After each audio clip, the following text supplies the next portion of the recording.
Hello friends, good morning. আমরা যদি কাউকে প্রশ্ন করি কত ঘন্টা একদিন, 24 ঘন্টা একদিন। আবার যদি প্রশ্ন করি দিনে রাতে কত ঘন্টা, 24 ঘন্টা। ওকে, তো আসলে এই যে 24 ঘন্টা একদিন বা দিনে রাতে 24 ঘন্টা, এই 24 ঘন্টার মধ্যে 24 ঘন্টা আমরা পড়াশোনা করি না। সময়টা বিভিন্ন কাজের মাধ্যমে আমাকে কাজে লাগাতে হবে। তাহলে আমরা এই 24 ঘন্টার মধ্যে অন্তত 5 থেকে 7 ঘন্টা ঘুমোতে হয়। কেউ 5 ঘন্টা, কেউ 6 ঘন্টা, কেউ 7 ঘন্টা ঘুমায়। আবার এটা ব্যতিক্রম হয়, আমি এদিকে যাচ্ছি না।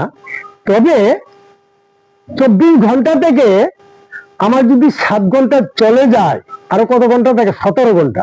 আমরা কি সবাই এই 17 ঘন্টা যাবত পড়াশোনা করি? না, 17 ঘন্টা পড়াশোনা করি না। যাই হোক, আমরা বিভিন্ন ভাবে এই সময়টাকে কাজে লাগাই।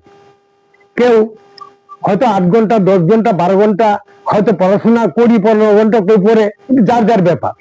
ঠিক আছে, তবে কিছু সময় খেলাধুলা, গল্প গুজব করা, খেলা দেখা। কেউ খেলা দেখা পছন্দ করে, খেলতে ভালোবাসে না। কেউ খেলতে ভালোবাসে। ঠিক আছে, তো মেনি ম্যান মেনি মাইন্ড, নানা মনি নানা মত। রুচি এক একজনে এক এক রকম হতে পারে। ঠিক আছে, তবে হ্যাঁ, আমাদের বিভিন্ন আনন্দ ফুর্তি নিয়েই আমাদের এই জীবনটা চলছে। পড়াশোনা পাশাপাশি খেলাধুলা, পাশাপাশি একটু আনন্দ ফুর্তি, গল্প গুজব করা, সবকিছু নিয়ে। তো আমি আজকে এখন তোমাদের এমন একটা জিনিস নিয়ে এসেছি, এটা ধাঁধা নিয়ে এসেছি।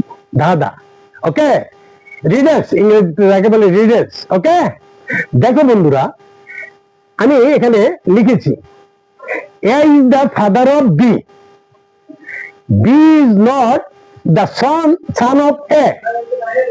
বুঝতে পারছো? আমি লিখেছি A is the father of B. Okay, A is the father of B, but B is not the son of A. What is the relation between A and B? A এবং B এর মধ্যে সম্পর্কটা কি? আমি একটু clue দিয়ে রাখি। A বলছে বি কে, I am your father. B বলছে কি জানো? Yes, you are absolutely right, you are my father, but I am not your son. একথা বলেছি বি। বুঝতে পারছো? তাহলে what is the relation between A and B? ঠিক আছে, আমি আশা করি তোমাদের কাছ থেকে উত্তরটা কমেন্ট বক্সে লিখে জানাবে।